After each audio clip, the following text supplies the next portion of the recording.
In here, we pour whiskey, whiskey, whiskey, whiskey, whiskey.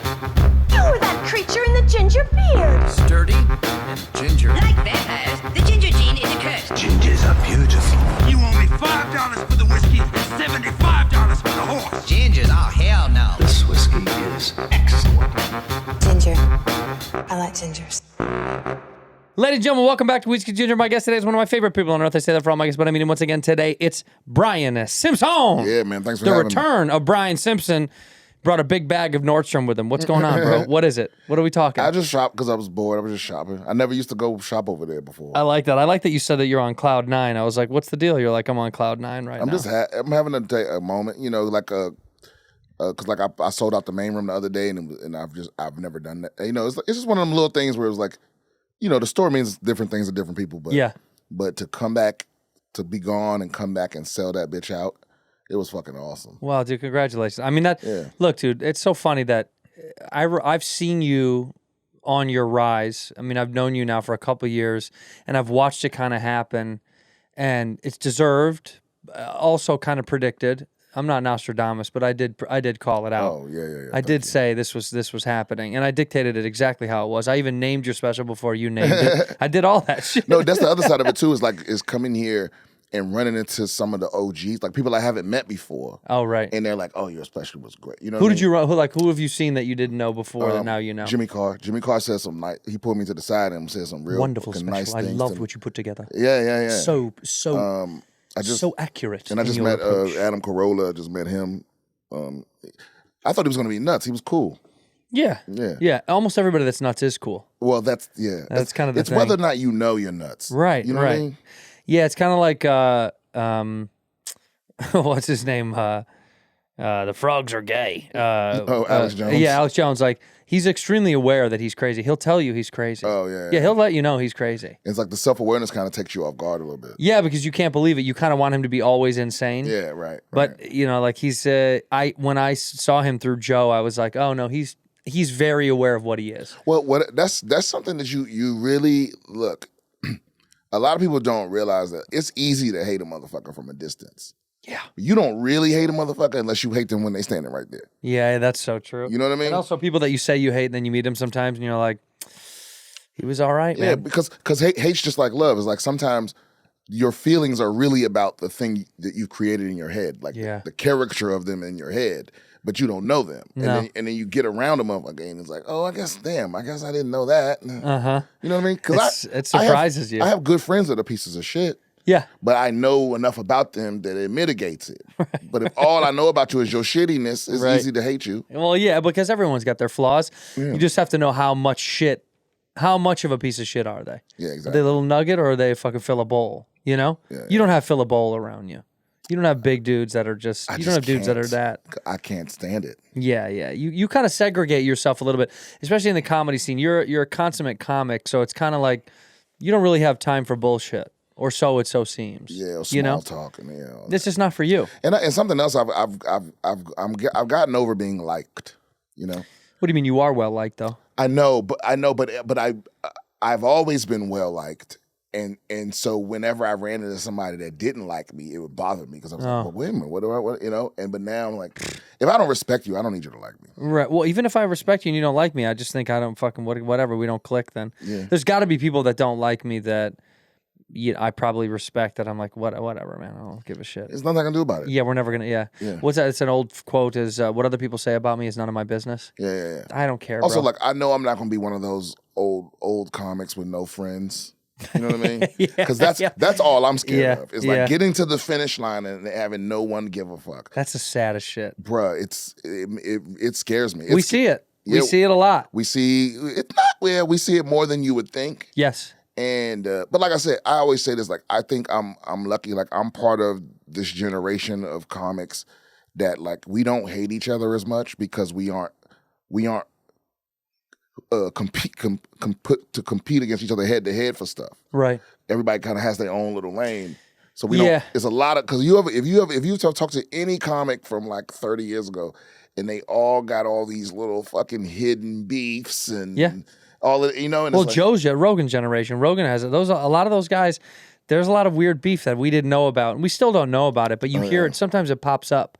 Right, That right. you're like, oh, really? That I don't. It'll pop that up, dude. but they are very like not public about it. No, they don't talk about it. No, that's the difference. Is our generation will, if they have a problem, they'll go on Instagram and I was denied access, and it's like people don't want to hear that shit. No, But, no one cares. yeah, but Nobody gives a shit so now. they're less crybabies, but they definitely have more animosity.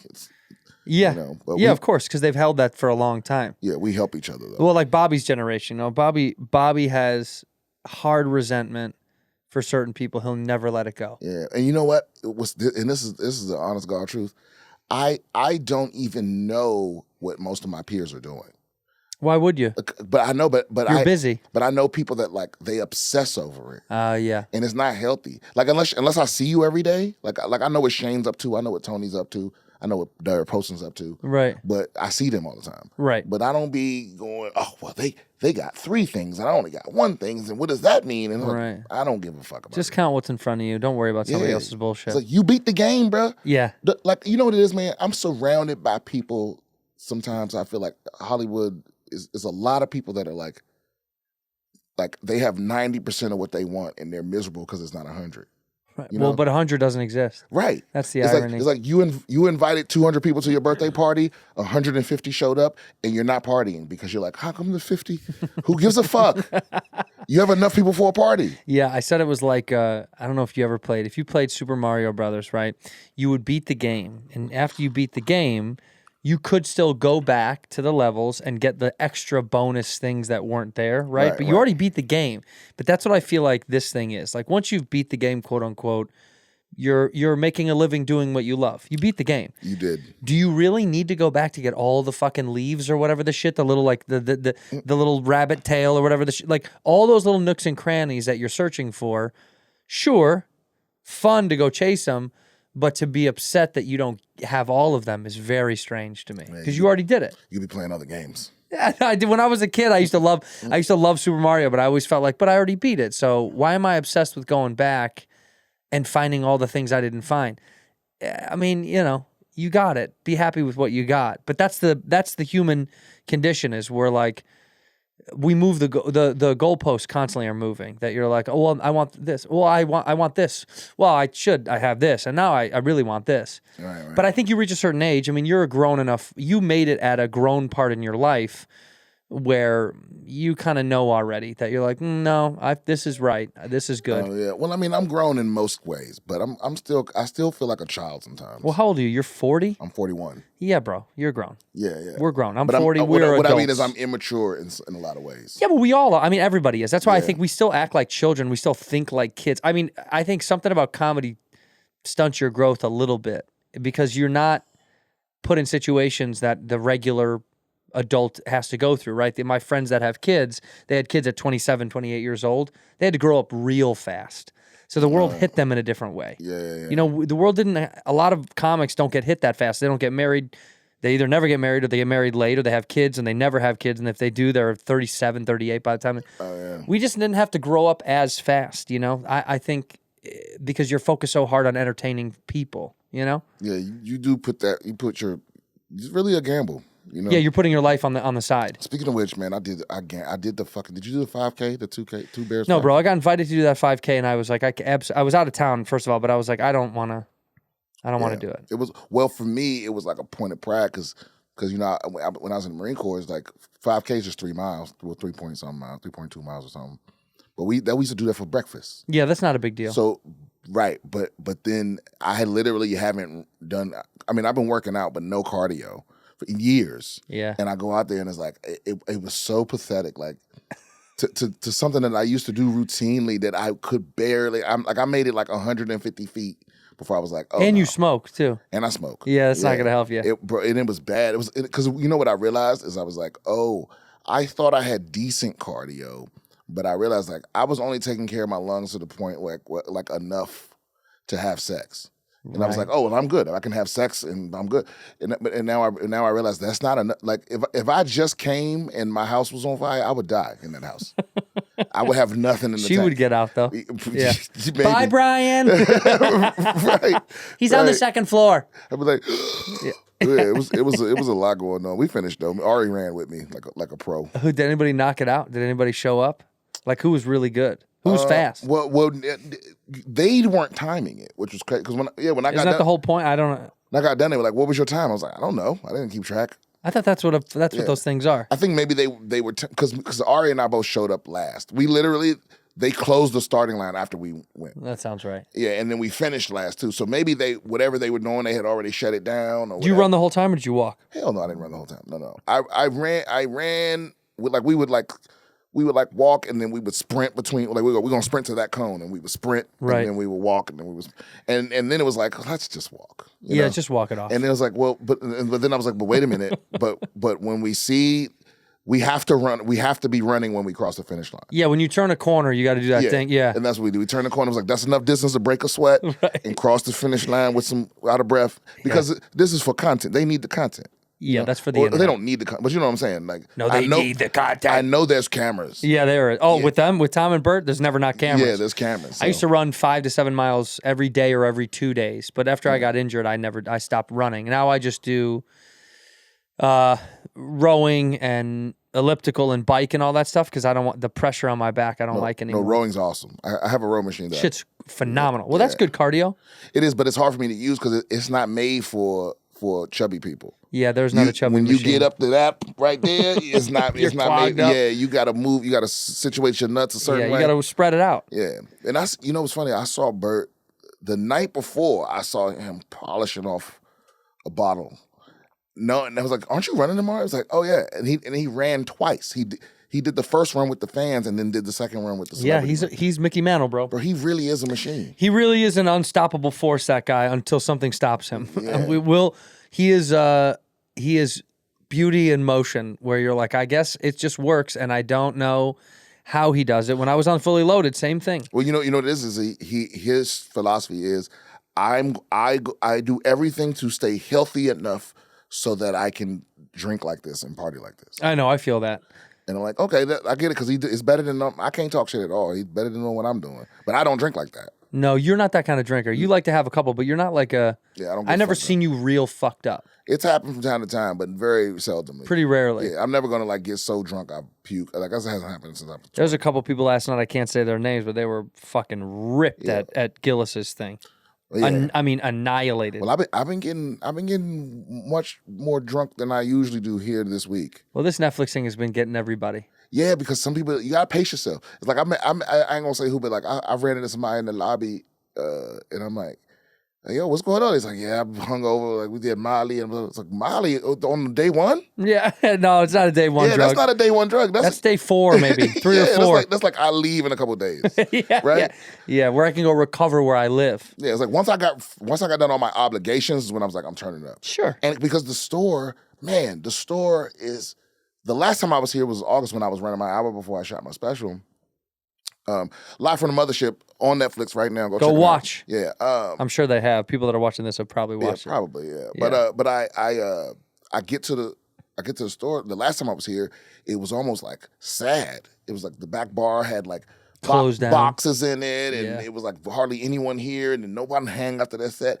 And I get here for the festival, and it's fucking wall to wall packed people, like people everywhere, just cramped. It was like the old days. Yeah, it was fucking awesome. And then when the festival's over, it'll die down a little bit, but it's back to how it feels a lot more now. I mean, the fact that like through nothing that Netflix dictated, the store has kind of become everyone kind of ends up there at the end of the night. Yeah, it's like where the after party is. You know, they still like killing me a little bit because they like following all the rules and shit. Like, really? Yeah, like they came through Sacred Ground last night and was like, okay, it's 2 p.m. We need to take all the drinks. I'm like, really? That's a little weird. Well, you know how it is. It's yeah. It's a little corporate. It's a new regime now. Yeah. It's like we're supposed to be breaking the rules a little bit. That was the point. Yeah. Yeah, but that's what Sacred Ground was. Whatever. But like I said, you know what I realize now too is like that doesn't belong to me anymore. Like the store and that scene, and it belongs to the door guys and the young comics. Yeah. And so it is whatever they make it. So if y'all want to be fucking rule followers, that's not on me. I know that feels that way too. Now that I'm older, it's like I go back. It's so just that's kind of my office now. I have to go to work and then I have to leave. Yeah. But I see all the young store's interns. like my alma mater. Yeah, I go back to school sometimes. Yeah. I go to a game once in a while. Yeah, but it was awesome, man. The crowds were awesome.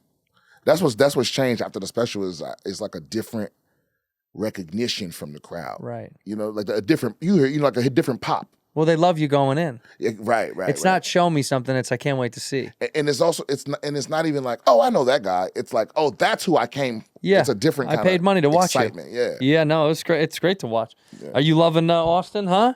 I love Austin. Yeah. You like it down there. Yeah. You know, Will this be your first summer down there or second summer? No, this will be my third summer. Holy shit. No, you're right. This will be my second summer. No, this will be the third summer. Yeah. Holy shit. Yeah. But I mean, it does get nuts because it's the same temperature. It's the same climate as here. It's just way more humidity, so it sucks that it gets the humidity sucks. It's hot and sweaty in the day, and then it's cold at night. And we get like the occasional thunderstorm. It was thunderstorm 3 nights in a row. Yeah. Like the weather just changes every 5 minutes. It's kind of nuts. Yeah, but it's fine. You used to go jump in the lake or some bullshit. And more bugs. There's way more bugs. All type of different bugs. Yeah, we don't have any bugs. It's fantastic. I don't know how we did that, but we did it. Well, y'all got little mosquitoes, but there, man, it's bugs. It's all type of bugs all year round. Every year I've lived there, I had a different type of bug problem. You know, you can get fucking scorpions out that bitch. Yeah, no. See, when I was living in Arizona, we used to have to smack our shoes. If you had sandals or slides outside, you'd have to smack them because scorpions and snakes and bullshit. Yeah, the Texans, they take some kind of weird pride in it. You know, even if it's like negative 20 degrees outside, you're like, well, at least there's not any bugs. And they're like, oh no, actually, we have Austin winter wasps. You know what I mean? Oh yeah, the wasp will get you. Yeah, it's like there's something. There's all bugs every year, all year round. You think you'll live in Texas now forever? You think this is it? You a Tejas man? I know I'm gonna live there for at least the next 5-6 years. Wow. Because I'm really behind the mothership. Like I want it to thrive. Oh, it's thriving. Yeah, but who knows? Like if Joe ever fades out of the spot, because that's going to be the real test. As long as Joe's alive and around, the mothership will be thriving. But you think the baton won't be passed to somebody else? I don't know. What if it's your ass? Because the only other example we have is the store. Sure. And as soon as the matriarch was gone, it kind of fell apart. It shifted, as does time in comedy. That's the other thing. That's what's hard to say is, was one thing the cause or the other, because comedy doesn't continue to do, this gradual uptick. There are huge downslopes, and I've seen them both. I've seen it. I've seen when one club was I've seen that all here after almost 20 years. So what's interesting is what it will look like in the next regime of it, but it just depends on who kind of takes over there. Right, exactly. Because they can continue the same vibe. It just really depends on who cares enough. You got to give a shit. Someone's got to give a shit. Yeah. I think you have the multiple people that give a shit. And also this little baby boom that's happening right now is going to have a reality check too. I mean, we're the biggest we've ever been. Bloomberg wrote an article saying comedy is like 3 times larger than it was 10 years ago, like in terms of ticket sales and everything. Right. It's nuts. We're hitting the ceiling a little bit. It's a little nuts. It always reminds me of Burr going in the green room of the store and being like, you seen the fucking parking lot? There's a Bentleys and shit. Because it was like Russell Peters was there and Cat Williams. He's like, they're going to fucking audit us, dude. They're going to close this down. And I was like, yeah, it does feel that way. No, it is true. But I'm here, as long as you managing your shit, put a little something away. Yeah, put your money away, you're fine. Yeah, and here's the other thing too, is like, I forget who I heard say this, but it's like hard times create a meritocracy. Yeah. Because if you really good at this, you will survive the downslope and you'll be around for the next bubble. The sting hurts a little bit. The little hiccup hurts. The bumps hurt for sure. And I've seen that happen to so many guys. Then I've seen people come out the other side.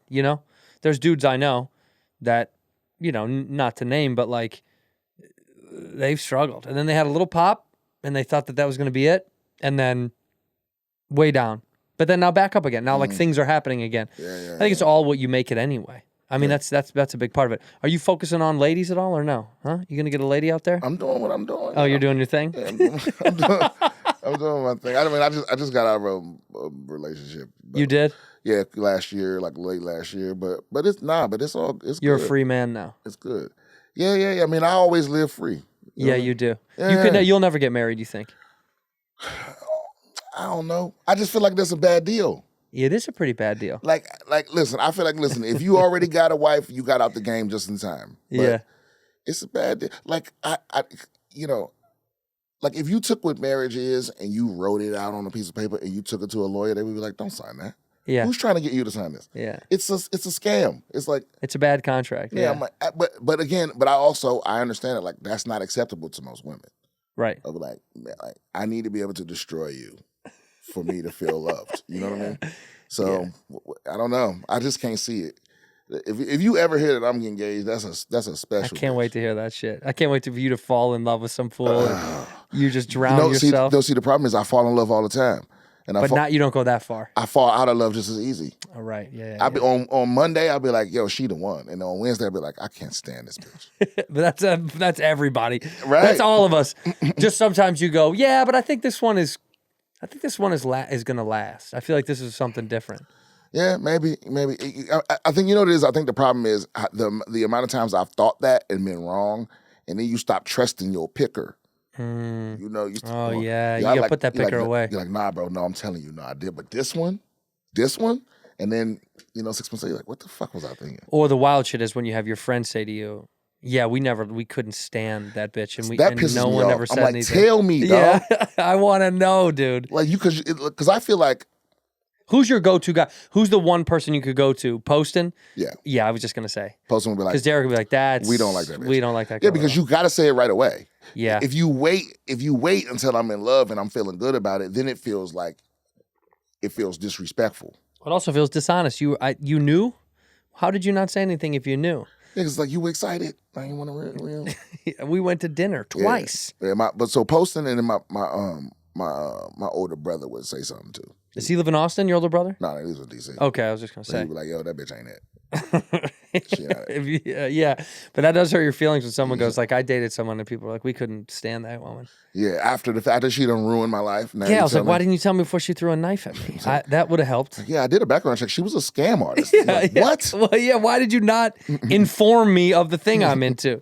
In here, we pour whiskey.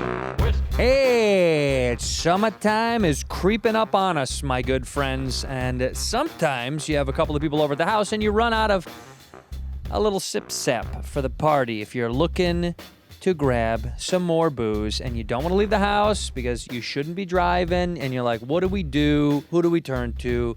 You got DoorDash, baby. DoorDash has got you covered. You've used DoorDash before. I know you have. We all have. I love DoorDash. Can get you literally anything under the sun that you've ever needed to your front door. And especially now, they can get you some alcohol. Of course, if you're an adult, they can get you some alcohol. 25% off your next alcohol order of $35 or more, which is very easy to do. Up to a $15 off max value. Terms apply. Limited time offer. Order alcohol now with DoorDash. Must be 21 and over. Drink responsibly. Delivery and promotions available only in select markets. I'm telling you, so many times I've had people over at the house and had to use DoorDash to get a couple of extra soda pops in the backyard, all right? Because when you're hosting or you're having a night in and you want that extra bottle of wine, you do not want to have somebody go, I'll go get it. It's annoying. Nobody wants to leave, and especially if you've had a couple of sip-saps, you shouldn't be getting behind the wheel anyway. Let DoorDash do all of that for you. So get your drinks in hand without lifting a finger, my friends, with DoorDash. Use code WHISKEY24 to get 25% off up to a $15 value when you spend $35 or more on drinks through DoorDash. For eligible users only. Terms apply. Must be 21 and over to order alcohol. Drink responsibly. Delivery and promotions available only in select markets. This episode of Whiskey Ginger is brought to you by Squarespace. Been done talking about Squarespace for a long time. I created my first chunk of sites with Squarespace. And the reason I love Squarespace so much when creating a site is they have these beautiful templates. Or you can go on your own. If you're someone who's intelligent enough to create their own website, completely, free of their design influence, good for you. But I'm stupid. I don't know how to do that, okay? So I love Squarespace. It was so simple to use. It's always been so flexible. And they've got these amazing Blueprint AI and SEO tools. That's a personal website that's just guided for your audience. Using Squarespace Blueprint. Choose from professionally curated layouts and styling options to build a unique online presence from the ground up. All right, it's tailored to your brand.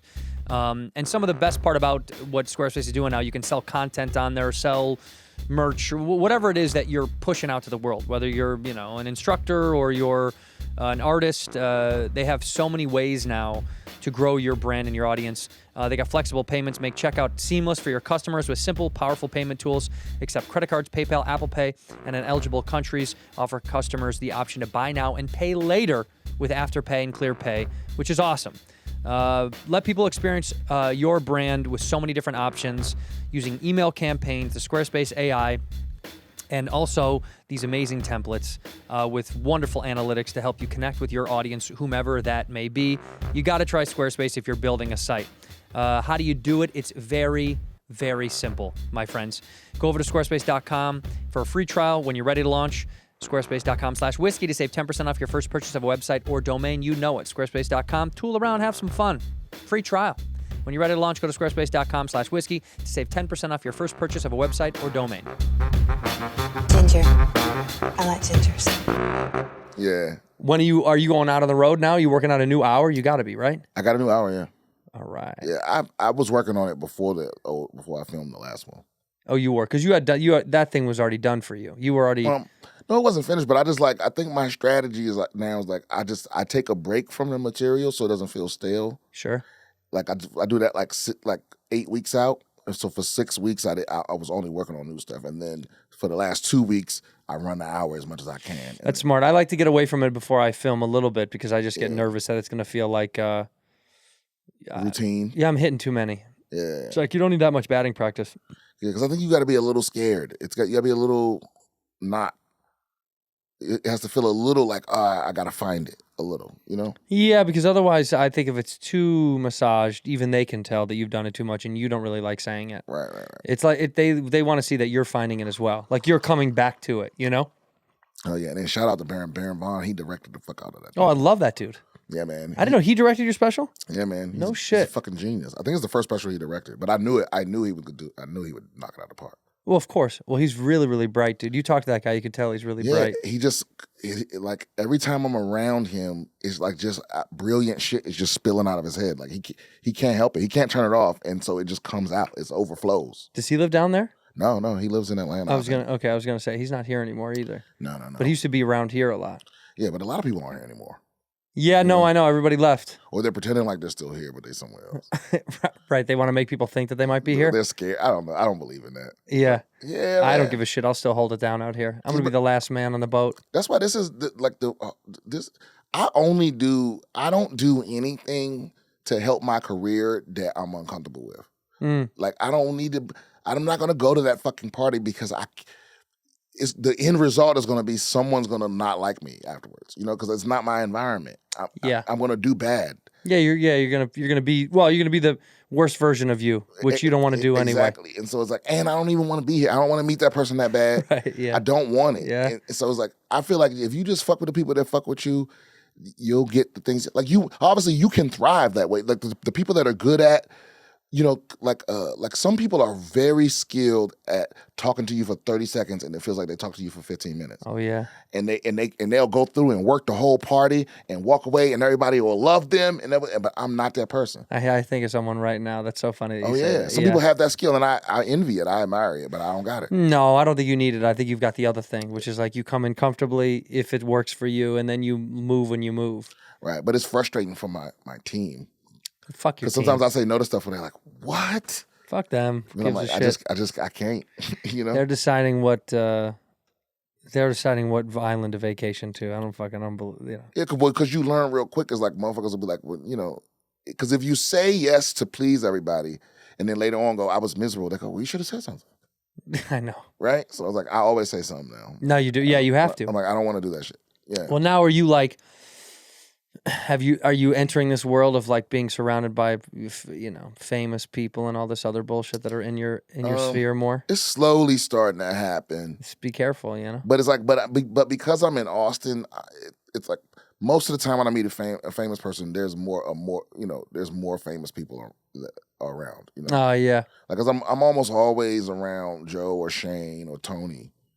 You know, so there's no pressure on me to be anything. Right, Joe, other than you. Right. Well, I don't. The more people I meet anyway, the more I'm more me and less of the thing anyway. Because I don't care at this point. Yeah, no, I like if I meet a famous person and then it's apparent that that they aren't the sort of person that would really be my friend, then I'm good. I don't want to keep I don't like being around you. I would rather be alone. Yeah, I'd rather be alone. Because I like being alone so much that I'm always measuring every experience. Like, is this better than me being alone? You know, because I get talked into shit or forced into shit, and then I do it, and my girl or somebody will be like, "Oh, but you had a great time." I'm like, "No, I made a great time of it." Mm-hmm. But I would still have rather been somewhere else. There were other things I was thinking about doing, and I didn't want to be here. Like, everybody's mad at me. Look, when I originally got Just for Laughs, it was during the pandemic, so it was here instead of in Canada. Oh wow! And I was like, thank God, because I don't want to go to Canada. Yeah, it's far. Yeah. I hate going to Canada, and everyone else was like, what? You don't want to go to Montreal? Like, no, not really. No, that's budget America. It's great value America. Yeah, it's like theme park Europe. It feels like a Disneyland version of France. Yeah. Like, you can tell it's fabricated. You're like, this isn't the real one. But you know what? Everybody in that city is a little sexy. I like that part. The women have an air to them that's significantly different. Yeah, it's a weird, like, effortless confidence. Yeah. You know? Yeah, I don't know what that is. Because they think they're European. I think that's what it is. I think they think they're European. But you're not. You're Canadian, man. Because America's, like, full of, like, white girls that hate themselves. Yeah, and white dudes that hate themselves. Yeah, but when you get up there, it's a different thing. They're like, but we are French. Why would that hit me? I'm in love with myself. Yeah. I can move freely through the world. They have a name for them. They call them Quebecois. Yeah, Quebecois. I was like, wow, so I've realized the rest of Canada don't really fuck with y'all. Well, yeah, but also they don't care. Montreal is the Texas of Canada. Oh, yeah. They don't give a shit about anybody else liking them or not liking them. Like, they'd rather be on their own. If they could secede, they would. Like, boy, we putting this poutine on everything. Yeah, fuck it. Fuck out of here. But they're all skinny. I know, because they walk everywhere. They got health care. The healthcare thing is probably it too. And they don't eat as much as we eat. Yeah. I just ate a fucking sandwich an hour ago that I knew I didn't eat the whole thing, but I liked it so much that I was like, I'm going to finish the whole thing.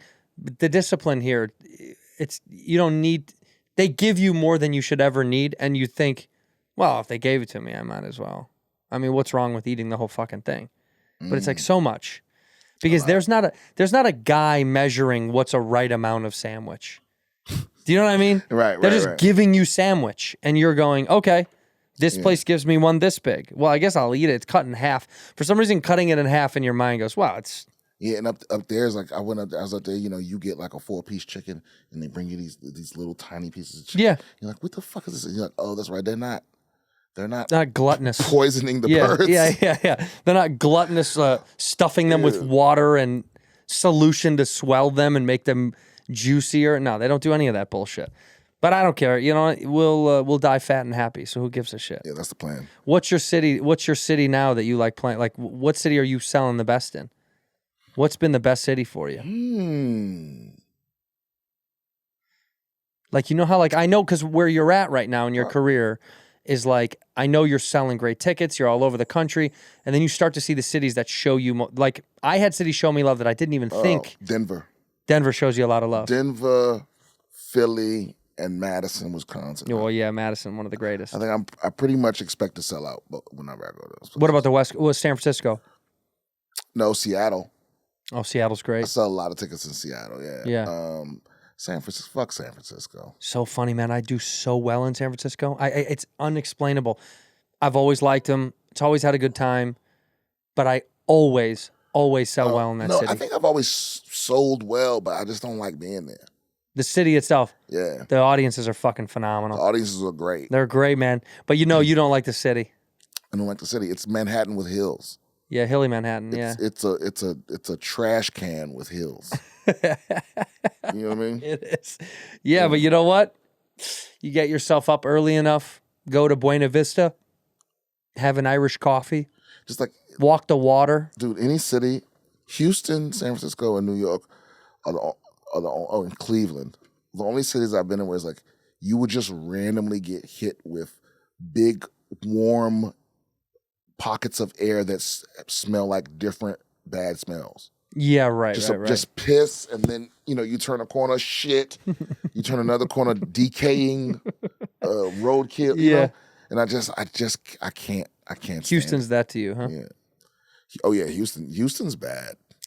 I think the toughest city we had on tour was Memphis. Memphis is tough. Memphis is tough. I don't think I've ever. And Memphis is just kind of. It's just not the warmest place. I don't know if they want us there. I don't know if they give a shit about us there. It's kind of like show up and get the fuck out. Do your show and get the fuck out. Yeah, and it's wild because it's weird because I meet so many people from Memphis, and I always love those people. I know. Tennessee's a great place. There's so many good spots in Tennessee. Something about it gives me the like. I feel that way about Pittsburgh. I go to Pittsburgh. Pittsburgh fucks you up, huh? Like, I don't belong here. This feels like they want me out. Well, yeah, as a black dude too. Right. Pittsburgh has no black dudes, you think, huh? No, it's black people in Pittsburgh. Yeah, but it's the surrounding areas. Right, like rural Pennsylvania. Yeah. Because I think the Pittsburgh clubs are not in Pittsburgh. They're always like 30 miles outside of Pittsburgh. Yeah, why can't I think of the name of that thing in Pittsburgh? What's wrong with me? Is it a Funny Bone or damn? No, but there's also a little music venue that everybody plays. Carnegie Hall of something. It's not Carnegie Hall, but it's called Carnegie Hall of whatever it is outside of Pittsburgh. It's gonna fucking piss me off to not know, because now I absolutely have to know. Carnegie Hall of wherever it is, but yeah, Munhall. Carnegie Hall of Munhall. Yeah, it's called Carnegie of Homestead Music Hall. Okay, whatever, man. It is what it is. I never heard of that shit. Yeah, it's a cool little venue, and it's how many seats is it? Oh, you're playing it for sure. The next time you go out there, it's 1,500. 1,000. Okay, yeah. Yeah, 1,048. See what I mean? You're playing that. That's the size of venues you're doing right now, right? Well, we ramping up to that. I think once the fall hits, I'm gonna do my first theater. Theater, yeah. Yeah, I'm doing. I can't wait for you, bro. I'm doing the joint up in Boston. The Wilbur? The Wilbur. Oh yeah, that's cool. So that's gonna be my first theater. You're gonna love that shit. Hell yeah, I'm gonna sell that bitch out. Now, are you at the point now you're taking people with you on the road? Oh yeah. Who you taking? Most of the time, I mean, obviously, people that I know or no. Most of the time, I take one of the homies, Hassan. I mean, I can't take Derek anymore because he's always with Schultz. Yeah. Or I'll take one of the door guys from the mothership. You can't steal him from Schultz. That is so funny. Well, no, I mean, listen, if it was something important, he opened my special. If it's something important like that, he'll come. Yeah. But Schultz can pay him way more than that. Yeah. Well, you know what's so funny is a lot of those guys, they want to move around. Like Chris O'Connor, who's one of my best friends. He was coming with me because he was opening up without me, and then I was like, "Oh, come with me." And he had already been gone with Shane before Shane, started to really blow up. Right. And so we both were taking him, and I don't think anybody gives a shit. No, I don't think anybody. Yeah, like Derek has first dibs, but he's usually busy. Yeah, on Schultz. Yeah, Schultz. Yeah, and then Schultz is doing all right. And they kind of go out the line. Madison Square Garden's not bad. Yeah, but also I like the door guys that I see like really working hard. I like to take them places sometimes. Yeah. When I was out there, man, there was a lot of people I was watching that I really like to see. Like a lot of like young, up and coming hustlers. You could tell they're grinding in the thing. Because the environment is it's a lot. It's like they really are talking comedy and grinding, like sharpening each other. Yeah, they're trying. They're putting in the work. Yeah. Most of them. Yeah. Some people are lazy. Well, yeah. That's some people are lazy, and then they turn around and wonder why everybody else is like, you don't do shit. Yeah. What did you think was gonna fucking happen? Some people it blows my mind the amount of people that don't do anything different and be whining. I mean, but I feel like that's a microcosm of the problems of the world. Yeah. Everybody wants it. Because also, listen, here's a big tip. If you're trying to get into this business, this is a likability business. Yeah. If nobody likes you, you're gonna have a hard time. Yeah. You know what I'm saying? Because there are I do have peers that are fucking dickheads, but they're funny enough that people tolerate it. So it's like you got to be hilarious for people to put up with you being an asshole. Yeah, and they do. And they do, and they will. But some of them become the most famous comics in the world. Yeah, but you got to work hard. You got to work hard to be that funny. 100%. Yeah, so it's like the lazy people don't unless you're smoking hot, you can't get ahead being lazy. Even then, you're gonna have so much more scrutiny. Oh yeah, Because when you get through, and part of it is because you look a certain kind of way, they're looking at you. Oh yeah, because once you banged everybody or told them that you won't bang them, that's all. Yeah, that's all opportunities. Once you've told everybody how much you won't bang them, then that thing stops. Yeah, and everybody wants to see what else is next. Then or they subscribe to your OnlyFans or whatever. That's the wildest shit now. How many people are on OnlyFans? It's mind blowing. It's kind of beautiful the fact that that a new industry was created, and Joe Biden is creating jobs. He's an OnlyFans supporter. Is he? No, I have no fucking he probably idea. is. Yeah. Because look, if you see a for whatever reason Instagram, like they every time they show me a hot woman and I go to her profile, if there's a link in her bio, 85% of the time is OnlyFans. Yeah, you know what they put up now? They put like a chili pepper, like a spicy link. Yeah, dude, it's so funny. Every time I'm on an explore page, I'm on the shitter and I like see a good looking chick and I click on her profile and I'm like, ooh, who is this? Is she like who is this chick? Is she like a model, a dancer, or whatever?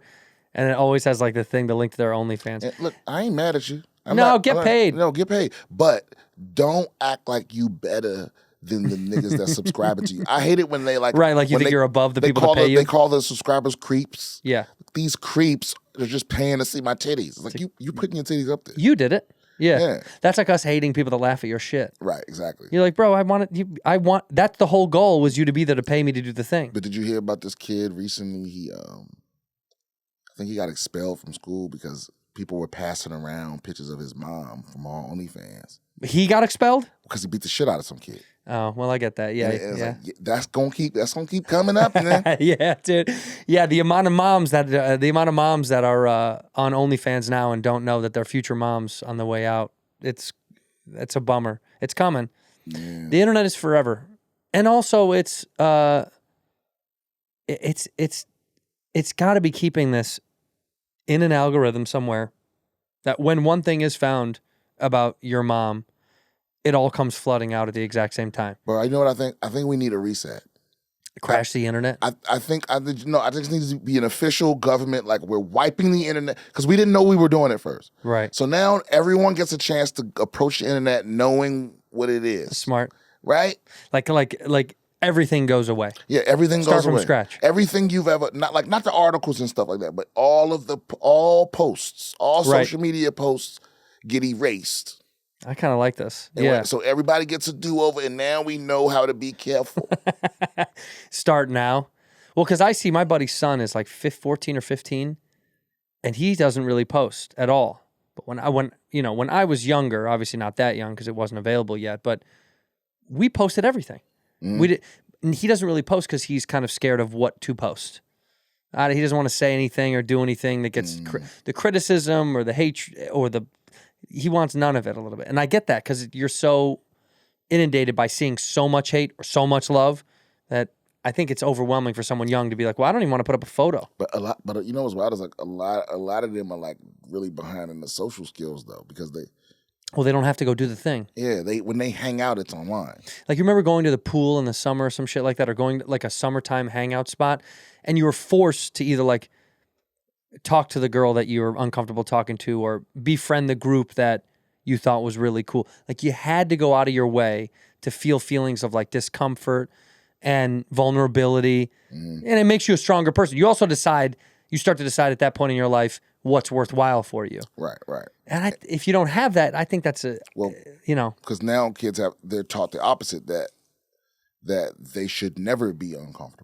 That they shouldn't have to so deal with it. Much should be uncomfortable. Your whole life is extremely uncomfortable. Yeah, that's why the older you get, you feel it more and more about how you get not complacent, but you get comfortable with being uncomfortable.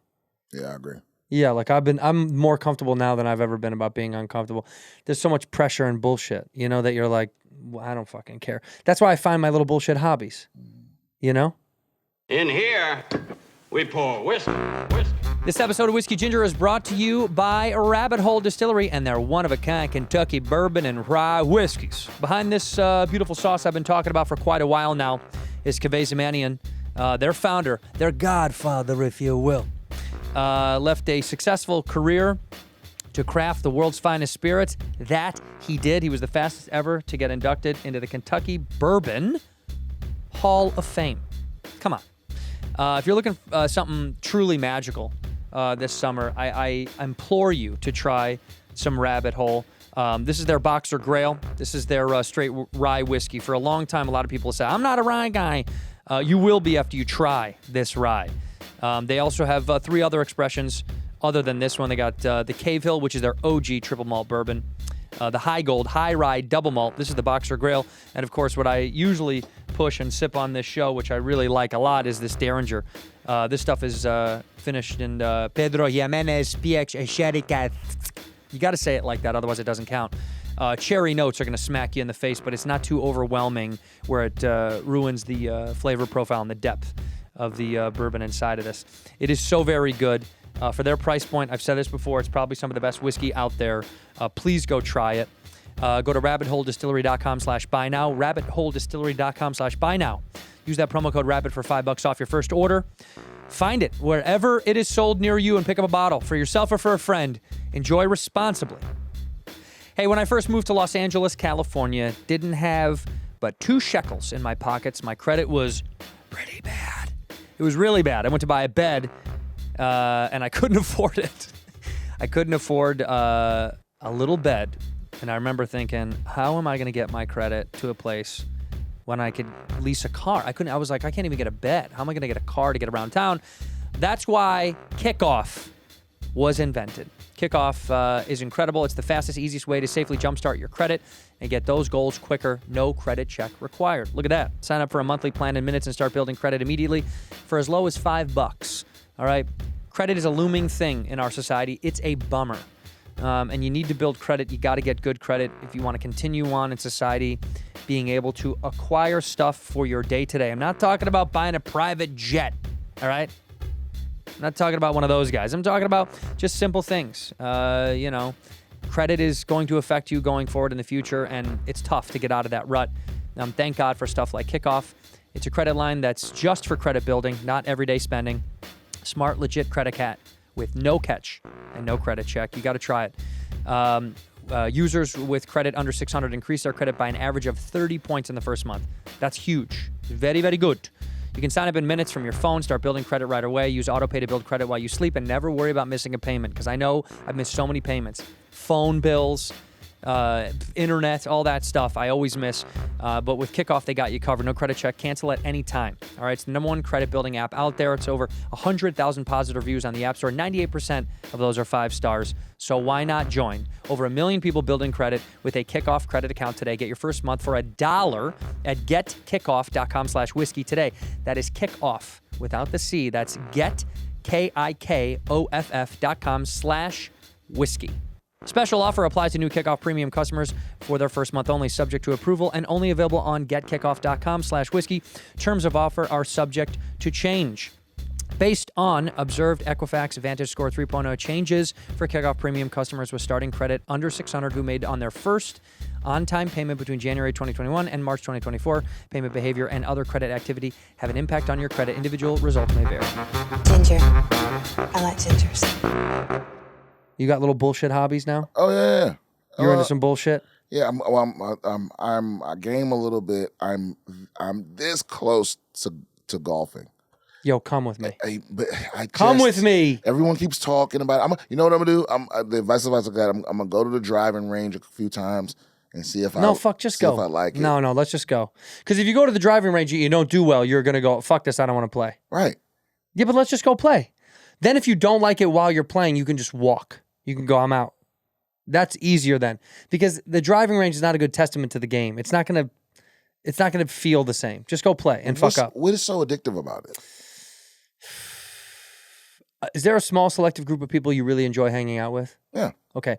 Imagine you doing that outside with them, drinking, smoking, riding along in a miniature little car for a couple hours with people that you really love, and then a little bit of competition behind it.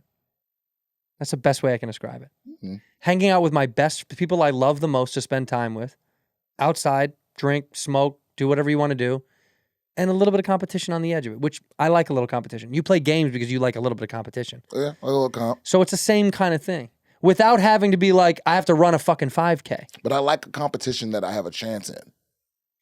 Yeah, I understand, but you can gain a chance with time.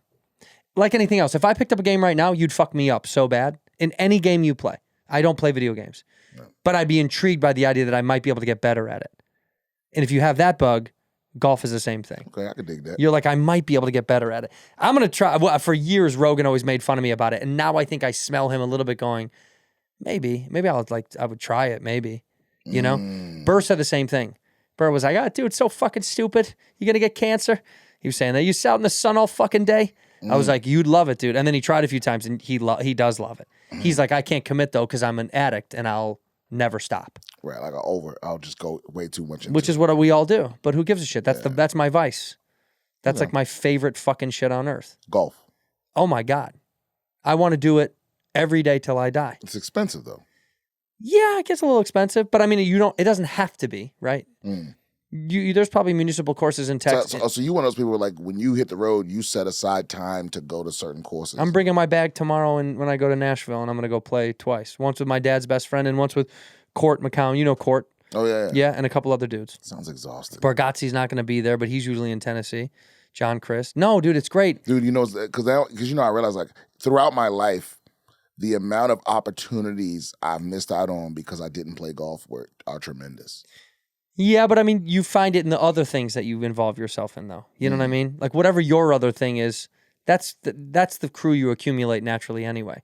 You can't force your hand into a thing that you don't really love. Right. But what I mean is there are people whose company you just won't have if you don't play golf. You know? I get it. Well, yeah, I guess I know what you mean. Like you're not going to get to hang out with certain people because that's what they doing. Right. You know? Like, right. Just about when I was in the military, I remember our commander walked through and was like, "You play golf?" And I was like, "No." He was like, "You play golf?" I was like, "Yeah." Never seen that motherfucker again. He ended up being the commander's driver because he played golf because he loved him so much. But he only learned that he loved him because he was on the golf course. You should just lied. Oh man, yeah. Because I got found out. Sarge, I play. Yeah, yeah, but I didn't know. I didn't know what this deal was. But that is that kind of shit. Yeah, no, I know what you mean though. It does open up a different world of opportunities, but you found that in other things. You found that in being a stand-up, right? Like I found that when I played pickup basketball at the elementary school with all these other guys in Beverly Hills, like those things that you found you were in love with naturally, they led you to the group you needed to be around. But golf doesn't keep you in shape, right? No. No, okay. No, which to be honest with you, if you're already working out, it's just another fun thing to do where you don't have to exercise to play. Like every other sport, you have to exercise while you're playing. You know what I mean? You're playing pickleball or tennis or pickup basketball. You're exercising while you're having fun. But does exercising help you at golf? 100%. Okay. The best golfers in the world are, well, arguably some of the fit guys. Like Rory McIlroy is one of the most fit motherfuckers. I mean, Tiger was jacked. He's jacked? Bro, it's so funny. Most people that don't like follow golf don't know. I'll show you a picture right now of Tiger Woods. Look, he's a little bit older now and he's been injured 1,000 times. But he was massive. I mean, and just swole as fuck in like the best shape. He learned that getting in shape was going to help him so much more than all these other dudes in golf. I mean, you would never think a guy like this, like, does that look like a golfer to you? Oh, no, okay. Yeah, no, he's in great shape. You know what I mean? He built like a DB. Yeah, but that's what I'm saying is like, he learned at a young age getting in phenomenal shape. I mean, like, hold on, look at that. That's not a golfer. That looks like a fucking football player. Yeah, he is a huge motherfucker. Yeah. I never thought about it. Yeah, but because what it is the advantage was flexibility and strength are the two things that you really need in golf. If you're very flexible and you have good strength and power with hand-eye, obviously, is the most important. But the older generation didn't give a fuck. They were like, if I'm just good at hitting, it's striking the ball cleanly. I don't. Who cares? Who cares how far it goes? I'm still the best. I'm still good. Oh, right. But he was like, technology and being fit was a new generational thing. So now all these guys work out. They all work out. I mean, they're not all yoked, but Bryson DeChambeau is this dude in there. He looks like a fucking linebacker. There's a couple of dudes. He hits at like 330 off the tee. That is very, very fucking far. I saw Tiger do some shit where like He embarrassed some where he hit it off his knees. Hit it off his knees. Yeah. That's impossible, right? Yeah, it's hilarious. Where the two guys said they were going to driving competition, he sat on his knees and did it. Yeah, but he is arguably the greatest of all time.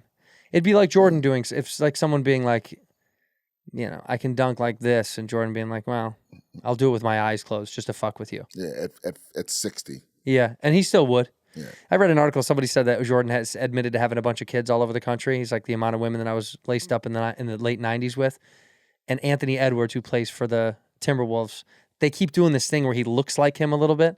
They put his face side by side, and they're like, could this be? This is like the internet. Could be. I know, it's so funny, though. But the internet, when they create these conspiracy theories, you want to believe them because they're fun as fuck. Even if you know in your heart. Like, what are your favorite conspiracy theories that exist? What do you actually believe in? Is there a few that you're like, oh, hell yeah? No, I mean, the Kennedy one, there's something there for sure. Well, yeah. The wildest one was somebody said he killed himself. I was like, that's the wildest shit. We saw him die. I know, it's wild, though. They say, like, the camera didn't really catch, like, the Secret Service member had a gun in the front seat, they said, like, and he turned around and they tried to freeze it to see if the gun was from the Secret Service member in the front seat. There was some wild ass shit. You know what's so scary about the Kennedy thing is that every president since everything was supposed to be uncovered, every single president has opted not to. I know. Like, they were supposed to release all the files, 3-4 presidents ago, and in each party, Bush said no, Obama said no, Trump said no. And why? I can't think of any reason why. Because when Trump said no, I was like, we're never going to find out what happened. Yeah, because he'd be the one that'd be like, do it. He'd be the one that's like, we need let to it go. So it must be. My theory is, I think it's because the vice president has something to do with it.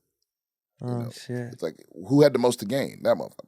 100%. So it's like, I think he had something to do with it. Because what other reason could it be for us to not need to know? Where it's like, yeah, we need to know. The whole point of the land, they were waiting until everyone involved was dead. Right. And now everyone involved is dead. And they so let it go now. And they still won't. They still won't. I read a thing about, I thought it was an Onion article. I literally thought it was an Onion article. I think Bargatze showed me that Robert at RFK had said that they removed, did you see this? Mm-mm. They removed a bug from his brain or something. Oh yeah. He had a dead worm in his brain. What the fuck? I was like, no way is this real. I was like, how? Like the luck of his families. I know. Well, that's why I was like, bug in his fucking brain. Yeah, it was dead. Series of health issues abnormally said it was caused by a worm that entered his brain and then died. New York Times reported severe memory loss and mental fog. He said in deposition 2 years later. But he said it. There's no other. Well, he was going through a divorce. Yeah, that's what it is. There's a bug in his fucking brain. What else I was saying? Like, there's a thorn in his craw. You can't have it both ways. Yeah, bro. Whatever. Doctor believed it was abnormally seen as scans was caused by a worm that got into his brain and ate a portion of it and then died. I mean, it reads like a fucking Onion article. Politician says worm ate his brain, thus causing him. You know what I mean? Like, that feels like a bit. Where you're like, why did you have brain fog? It's like a worm got in there. Did they get the worm out? Yeah, apparently it died and they removed it. But also show me the fucking worm. Yeah. I want to see that. Let me see this worm. Let me see the x-ray. Yeah. Show it off a little bit. Yeah. And also, how are you not retarded? Yeah. What do you mean? How did a worm eat your brain? It picked the right part of your brain to eat? Is that why he started talking like that? That's the whole thing. That he says that's a mental, what is that called? I forget what it is. It's like, his brain is doing that to his voice to create that. It's not like there's something in his throat. It's like a thing from his brain that's doing that. Oh, okay, yeah. It was probably the worm. I say let's blame it on the fucking worm. Yeah, but I think that deposition was in a divorce thing, and he was trying to say he had memory trouble. Yeah, I don't remember any of that shit. He was trying to help him in the divorce. I mean, I don't. Yeah. Do you remember anything? From what? Do you remember? Do you have good memory? Yeah. My memory's terrible. But you know what it is? I have good memory, but it makes no distinction about whether something's important. I remember the most insignificant bullshit. Right. Yes, but I don't remember like monumental. Sometimes I'll forget the details are always so foggy with me. That's what scares me. Yeah. Where I'm like, how come I don't remember that thing? Yeah, my whole life is reminders and notifications and sticky notes, and because I know I just forget. You do. Like severe ADHD. Like you know that feeling of going upstairs to grab something, and then when you get up there, you forget what you went up there for? I do that all the fucking time. Okay, right, but it's literally all day, every day. That's you. That's how you feel. Yeah, like. But you think it's because you're living so presently? Like, do you feel like you're living in moments at a time? You're focused? No, I think it's because when something grabs my attention, everything that just happened in the last 5 minutes is gone.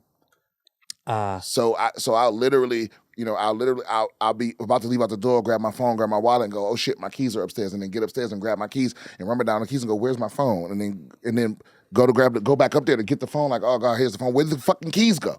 Like, and it's every day, all day. Yeah. Yeah. So what's that attributed to? Do you think? I think it's ADHD. You think it's ADHD? Yeah, for sure. See, because for me, I do that. I forget stuff, or I just blank on where I put the thing. I lost one of my car keys, and that's very unlike me. But this was like a tipping point for me to be like a little scared of how much I'm forgetting. Yeah, but I think it's because I'm also just like, I'm doing too many things. My wife's always like, you're doing too much. Your brain's running at such a high level. Yeah. You got to slow the fuck down. Yeah. It can't retain all that information, all that bullshit. Yeah, that's part of it. So insignificant things just go by the wayside. But that used to never be me. I would never forget that kind of shit. But I lost a car key. I was like, how the fuck did I lose a car key? It has to be in my home. You still don't know where it is? No, it's fucking gone. Oh, that's infuriating. Yes, bro, it's in my house, and I cannot find that Look, fucking I'm thing. going to tell you this, and maybe this sounds a little evil. Well, now I put an air tag on my other one. So this is my strategy. Yeah. And I know you do because you're a comic, so if you have a friend with a drug problem. Oh, yeah, we got a few, yeah. Okay, you just go, hey, listen, I will give you $100 to come to my house and look for that key, and I will give you $1,000 if you find it. That's such a good idea. And idea. they will find it. Yeah. I lost my passport one time, and I did that. And you're like, come over. I was like, if you find my passport, I'll give you $1,000. Come over, get high, and go find my passport. Yep. No, not while you high, because their goal is to get high afterwards. Oh, right, they need the money to go get high. Yep. You just go, hey, yeah, I'm not offering you drugs, but I'm offering you enough money where you can do drugs and some more shit. That's a great idea. Yeah. I did almost lose my passport now because Bob and I were going to Abu Dhabi, and I had to go find it again because I didn't know. I misplaced the fuck out of those things. There needs to be something. We shouldn't have to have a passport, by the way, anymore. We already are embedded in a system. I agree. I don't need to show you my license anymore. I know you can take a retinal fucking scan. I know you have us all logged in. And I'm like, they do Face ID at the airport now. Yeah, and I'm like, how many times do I gotta take that picture? Yeah. Every time I go to the airport, they like, stay here and take the picture. You have it. It's like, this isn't faster. No. Didn't it know who I was when I walked up? 100%. Yeah, I don't get it either. No, so I think we don't need documentation like this kind of physical passport. I like to have it because it was cool to look back at where I've been and all that, just nostalgically. But you have me. You do not. I know you need to. I know you can take a photo of me in a first world country and go, we know exactly who the fuck you are. We know your home address, where you live, your social. Just let me. I don't need to. I don't need to have a thing through my bag. Have you ever replaced your social security card?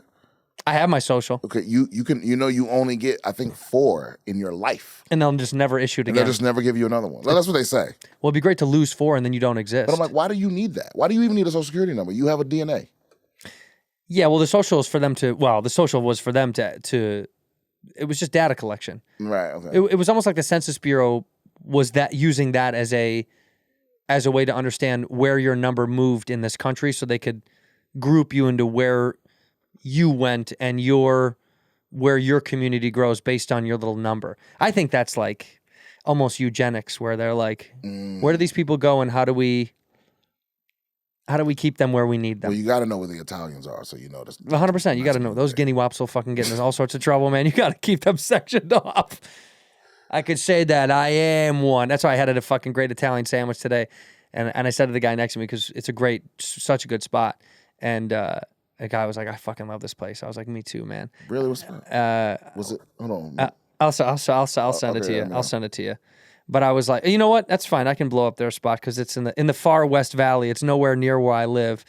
But the guy next to me goes, nothing like their sandwiches. I said, nothing like a good Italian sandwich made by 4 Mexican dudes. That's my friend. It's Domingo's Italian Deli. Oh, okay, I love it. And it's way out west. It's out in the West Valley. Man. It's it's deep out there. It's out in what is that? Almost Tarzana or some shit. They gave us pastrami. Yeah. I'm a sucker for some pastrami, man. Bro, Oh, turkey pastrami. Turkey pastrami is so good. That's my new obsession. That's your shit? Oh man, it's the best. It's the best part of turkey without all the shit you don't like about it. That's exactly right. Right. You Well, know? because like roasted turkey always kind of tastes like shit. You're like, I don't need fucking regular Or it's roasted. dry. Yeah. But the pastrami is the turkey pastrami is right on the money. What's your late night meal? What do you eat? What's your favorite late night thing to eat after shows and shit? And you're done writing and you're about to go to bed. If you're like, man, I want to have a Honestly, like I'll do like a soup. a soup. You like soup at night? I like a good soup. Yeah. Wow. I could not peg you for a soup, dude. Yeah, What yeah. soup is your soup? I like the Mexican shit with the tortillas on it. Oh yeah, like a But not a really heavy soup because I like a good pho. Oh, you'll fuck with the pho, huh? I'll fuck with a pho. See, I moved on from pho. the bone broth. I liked pho for a little bit, and then ramen just did what it needed to do for me all the time. Well, obviously like ramen, but that ain't a nighttime. Like ramen's heavy. Yeah, you it's know? heavy. But see, I like to eat heavy and go to Yeah, bed. To me, a ramen is like a little Sunday. You know, like I'm not doing nothing today. Type Midday, of deal. midday, 'cause yeah. Either depending on where I'm traveling, Sunday or Monday is my like I do nothing. That's your, what do you do? You sit in the hotel? I'll stretch. No. I'm saying like that's usually the day I'm getting home. Oh, right. And so I'm like, I'm not doing anything today. Like I'm not promising nothing. I'm gonna sit around all day. I'm gonna stretch and I'm gonna fucking eat like a pig. Right. And tomorrow is back to work. But this whole day is just me. I just doing whatever the fuck I Good want. for you, bro. So I'll eat a ramen on that one. Yeah. I'll get it with the extra goddamn pork slices. Yeah, I'll get down on some ramen, man. Pork chiasu and all that. Yeah. Yeah, my late night for years was cereal. I always ate cereal at night when I got home from shows. I used to love cereal. I'd sit on the couch and be quiet. You know, she'd be asleep. The dog would be at my feet. And I would love to sit, Good cereal. and it would be silent in the house. I wouldn't even have the TV on. I'd just sit and eat cereal and just think. But you know, one of my little cheat joints, and this is, I guess, this isn't the name for it, but I like to slice a tomato and fry up some bacon and get in like Just tomato and bacon. tomato and bacon. That's some southern ass bullshit. I don't know where. That's I some like it. deep south bullshit. Yeah, because I hated because my granny used to. She should just get tomatoes and just salt them and eat them like an That's apple. when my dad would do that. Yeah, Yeah. and I was like, I don't get it, but now I get it. Where's she from? I think her roots are Georgia. Yeah. Yeah. Yeah, my dad's from North Carolina, and that's some southern ass bullshit. Yeah, but he would eat a tomato like an apple. I thought that was wild. They're weird people. It's a weird generation. I know. Yeah, I don't understand that shit. But it's great. Just a slice of tomato and some bacon. See, for me, it's the texture of tomato is just I can't do it. The mush is There's wrong. something about the saltiness that brings the sweetness out of the tomato. Yeah, I see the bacon pear is good, but bacon does that for fucking everything. Oh well, right. Well, yeah. Yeah, you can bacon wrap, on celery and be like, you this can is wrap fucking a dick delicious. in bacon. Yeah. But it's something about the right kind of tomato too, like because there's all different kind of Right. Get a nice little beef heart, A little beef heart mater. slice of bacon. Did you ever have like did your grandmother ever cook like traditional like deep south soul meals? Like did you ever have collard greens and all that shit? Yeah, Pig's feet? I love some collard greens. But see, once we start talking about the different parts of the pig, I'm out. See, I ate all that shit because my grandmother in the South loved all that shit. pig They loved feet, all that shit. Chitlins, suck my dick. I don't need them. I don't understand the obsession with chitlins. Did you ever eat thistle? No, I don't think I've You know ever eaten- you know what thistle is? No. It's so funny. My grandmother used to say like like arugula. My dad would be like, that's like railroad track lettuce. Like that would grow wild by the railroad tracks. Oh wow. And thistle grows wild in the South, usually by like, I don't know, like heavily wooded areas. And thistle it looks like it's like spiky. It looks like a spiky weed. But when you cut off all the spikes and get to the center, it's almost like I don't even know how to describe it. Goddamn. I don't know. It's like almost like a Brussels sprout? no, almost like a cucumber. It's almost like a cucumber on the inside. But people will eat that shit off the street, like just. So you got southern roots. Yeah, my dad was from my stepdad who raised me. Oh wow. Yeah, my whole family is scum from Chicago. So you but- had all like hog maws and fucking. Oh, my dad eats the most foul shit on planet Earth. Like you couldn't even imagine. He'll eat oysters from a canned oysters.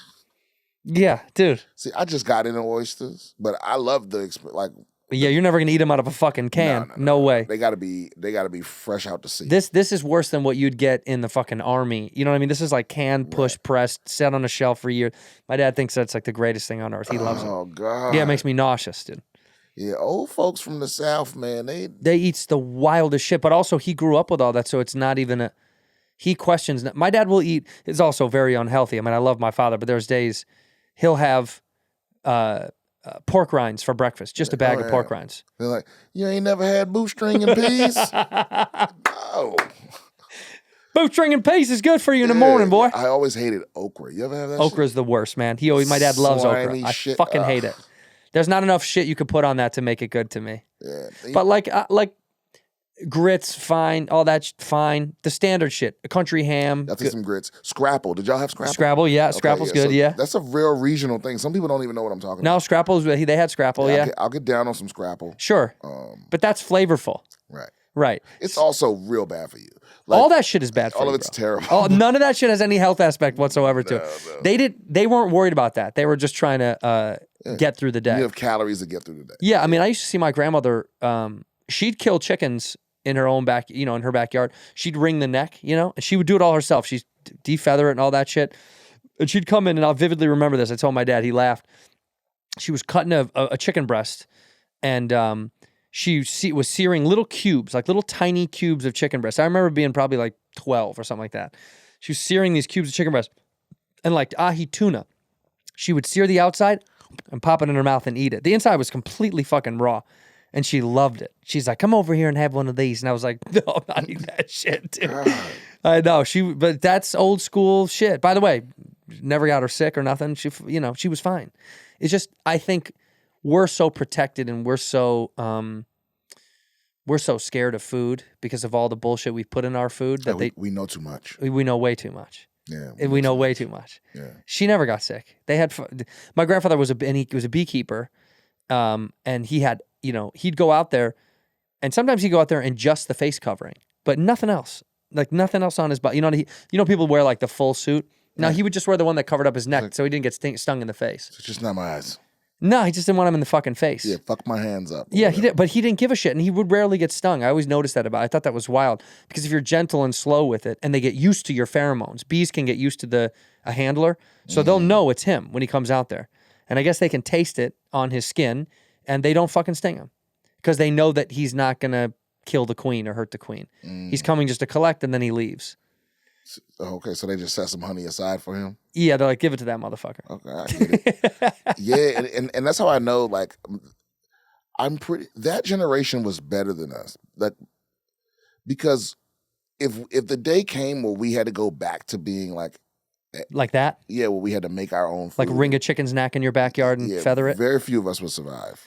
Yeah, I'll be straight up and say there's no I couldn't do it. I mean, I'd probably turn bitch and just not kill shit and just eat vegetarian or vegan, or you know what I mean? I would just eat fucking. I just don't feel like killing an animal going through it. Like, I hope my bits still work in the apocalypse, because that's all the skill I got. Yeah, I just couldn't. I mean, like I couldn't. I would. That's like some pussy shit, but I would not be able to kill an animal and eat it. I just don't. I've been around it. I've seen I've seen a deer killed and cleaned. And I'm like, I don't want to fucking do that shit. I mean, that's the thing. Is like I could definitely kill an animal. Yeah. But like what? Clean it. Emotionally, I'm capable of killing an animal. Sure. But it's like chopping it up and that's what I'm saying. Dressing it. No. It's just too tough. I think some people say it's a religious experience. You get close. You feel like you get closer to it when you do that, because when you hunt for your meal and you kill it. I mean, instinctively, it's probably the best thing for us is to probably have to kill it to eat it. Right. It does something for you. It's like eating with your hands. The parts of the world that still continue to eat with their hands, we think that's crazy because you're like, oh, that's bacteria. But you hands have natural enzymes that will kill bacteria on them. But we wash our hands so many fucking times, we've stripped it all away. We've literally lost some of the enzymes that our hands possess to like kill bad bacteria. That's why because we eat with not our hands anymore. And when you do with your hands, it's like a piece of pizza and you hold it by the most burnt piece. Well, I blame the royal family. Yeah, it is their fault, isn't it? Those cocksuckers. Yeah, they're the ones that made it like you're better if you have utensils. Right. You with your hands like a pig. Well, that's like sandwich was such a great idea that he was like, it's so funny that a sandwich is also such a beautiful piece of food, but it's just caused from gluttony because he wanted more beef, but the beef would slide out. So he's like, give me the loaves of bread and I'll hold the beef will be able to be held inside the bread. That was the theory of a sandwich. It wasn't. It was the Earl it wasn't for sandwich. Yeah, but it wasn't for symmetry or anything like that. It was because he wanted the beef to stay together. It kept falling out of his fucking hands. And then they named it after. They named it after his kingdom. His right? kingdom, yeah. The Earl of Sandwich. The Earl of Sandwich, yeah, which is kind of brilliant though. That he was like, but it was born from gluttony. Yeah, I stand by it. Yeah, One of the best inventions came out of laziness. 100%. So many of them. Yeah, because a sandwich is. I'm sorry, it's better than just those. Actually, there's a new trend now. You've seen this where they make a sandwich and then they put it in a food processor and chop it up into like. So people are eating it by the spoonfuls. Like, I don't like so this good. at all. Yeah. This makes me really upset. We're going down the wrong path. It's not. It's what it's meant to be, man. No, bro. No, It's that's not what it's upsetting meant as to be. shit. Yeah. Are you one of these guys that got an air fryer at the house? I got an air fryer. Everybody air fries everything all I the got an air time. fryer, now. yeah. We don't have one. We're behind the times. Yeah, man, you gotta get one, man. It's That's what everyone fucking says. no, it's awesome. Some of them can be a little pain in the ass to keep clean, but it's just a way of frying without having to deal with all the grease and shit. Yeah, because deep frying is a fucking absolute nightmare. When you fry something in your fucking kitchen, Right. you're like, what? It looks like so much spilled. Yeah, it's gross. It's Yeah. disgusting, and it smells. Yeah, I can't do it. And you're literally just really soaking up all the grease and putting it in your fucking. I know. You just might as well drink the grease. Well, that reminds me of like when I had my one bedroom. It was like a glorified one bedroom, but it was more like a studio. But whenever I would fry something or cook it like that, my whole house would smell and my clothes would smell in my room. And I remember saying, I can't wait to get an apartment big enough where my clothes don't smell like what I ate that morning for breakfast or lunch. What's your top sandwich? My top sandwich? Yeah. What's your go-to sandwich? Today I had mortadella with salami, mozzarella, balsamic drizzle, and Calabrian chili paste on a French roll. Wow. And that shit's like my fucking... Bougie ass. That's my shit, dude. Salami, capicola, or mortadella. Any that combination. Ham, yeah. I like ham, but salami, mortadella. Oh God, so good. That shit is fucking so good. I go for a nice BLT. Oh, you see, because I'm not I don't eat tomato. Yeah. That's why. Or I like, shout out to the Jews. I like a good bagel with lox and capers. I fuck with that. I'll have that. But if I'm going like deli Jewish deli sandwich, I'm gonna have a pastrami or a corned beef sandwich. Yeah, I mean, look, I used to get those corned beef sandwiches from what's it called next to the Laugh Factory, and eat it on my walk home. I'm a sucker for some pastrami. If a woman ever homemade me some good pastrami, I would. Now you'll get married. I would consider that an engagement. Just some good ass pastrami. Yeah. But you can't eat that shit every day. I can eat a BLT every day. Yeah, you shouldn't, but you could. Yeah, pastrami just feels. I don't know what's bad about it, but I know it's not good. That's like anything where you're like, I do. By the way this makes me feel, I can tell it's probably not good. Yeah. Where are you at tonight? Are you going up tonight? Yeah. What do you got left? Tonight I got a spot over at I think it's the Hotel Cafe, and then at the store. Oh, I love Hotel Cafe. Yeah. That's one of my favorite places to go see bands. I used to go see bands there. Tiny bands would go play. If you wanted to go see like a low key, great band. Yeah. That's like their workout. Bands will go there like we go to the club. Oh, is that their mic? A lot of them do. Yeah, they do like secret kind of pop-up shows or one-offs and shit. And over the years, I used to go see bands there do like a special set. And I always thought that was so fucking cool. No, it's like it's a dope little it's a spot. sexy little room. It's a dope little spot. And then I might end up at the store, obviously. And then tomorrow, the Palladium, I think. And then Sunday. What's at the Palladium?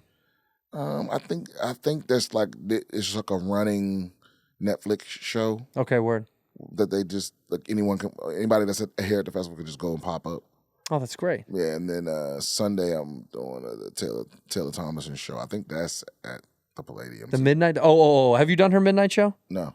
Yeah, that the no, midnight. not that show. I'm coming back next month to do that. I'm talking about she has her live show, stand-up show. Oh yeah. Well, I can't wait to see this continuous rise out of you. You've been a friend for a while. I'm happy for you. I'm stoked to see what's next.